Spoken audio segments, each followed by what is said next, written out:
is FYI News with Aliza Shan and Zuhail Rahman. This is FYI News.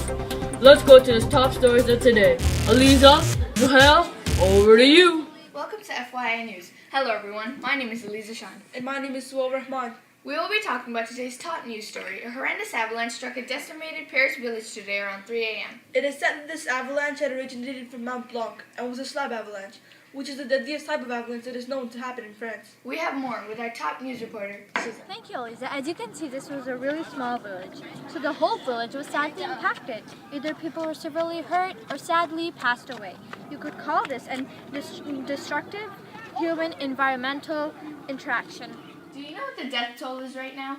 The searchers have found 297 bodies so far.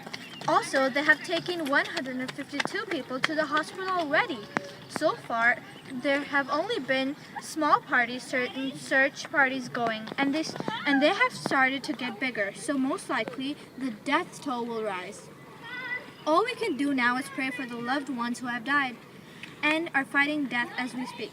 This is FYI News reporter with you live on FYI News. Thank you, Shiza. Wow, this is very devastating. Can you believe the death toll is 297 already? I can't. Yes, and what is surprising is that avalanches normally do not kill many people, or even do much damage. The largest death toll in France till date has been 39, but this avalanche shattered that. Plus, they only occur on mountains that have an elevation of more than 2,000 meters so that they can accumulate snow. They also need to consist of slab, rock, and snow. Well, let's go to our chief meteorologist, Abraham Phillip, to see how this avalanche accumulated and how others could form or happen. Abraham, over to you. Thanks, Zuhail. From my research, this avalanche happens to be a slab avalanche, as you may already know. It is very, very dangerous to be next to.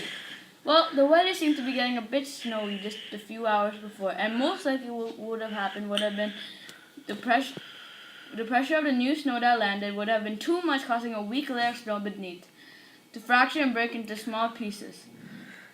This is how you know it's a slab avalanche. Well, if it was a dry snow avalanche, it wouldn't have been so destructive, but instead would have engulfed the city, suffocating everyone, which is still bad, but not as bad as the slab avalanche. Well, and also it would not have broken into small pieces. Why do you think it did so much damage to that small village? And what speed and velocity was the avalanche hurtling down the mountain at? Well, both of these questions are connected. You see, the speed at which the avalanche was going was about 200 miles per hour, which is why it caused such a havoc. So, why do you think it had such a large amount of speed and force? Good question. The avalanche gathered more speed and force as it went down the mountain. Well, Mount Blanc was stationed at a 25-degree angle, and normal mountains would be a 40 to 45-degree angle. So it would be easy to see how this avalanche headed straight for the village. Well, this is meteorologist Abraham Phillips with you live on FYI News. Aliza, Zuhail, over to you. Wow, this must have been a really big impact on the environment according to these facts that you've given us. What about all the animal life of the mountain? Do you have any info on that? Actually, I have someone here with me. Her name is Jeanette Webb.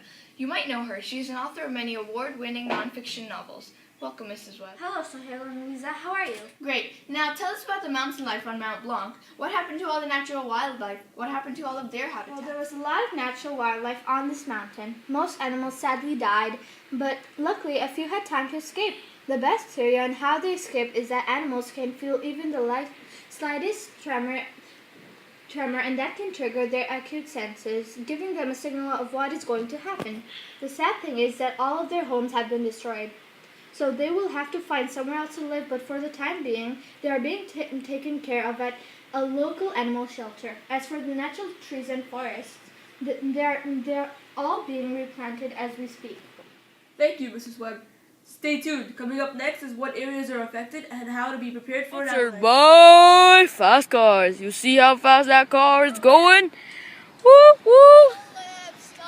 Wait a second, you can't see the car? Well, this advertisement was terrible. FYI News. We are here with our top news reporter, Shiza. I am here on the scene of the ruined village with Albert Skunkenstein, a specialist on avalanches with some precautions for the future. As you can see, the whole village was damaged, but luckily there were no villages or towns nearby. But there were other animal habitats that were affected. This is why we call it an environmental impact. Were there any more areas that were affected? Oh yes, this was a very big avalanche. So it sent a really small aftershock to the city on Bora Bora Island, Quebec.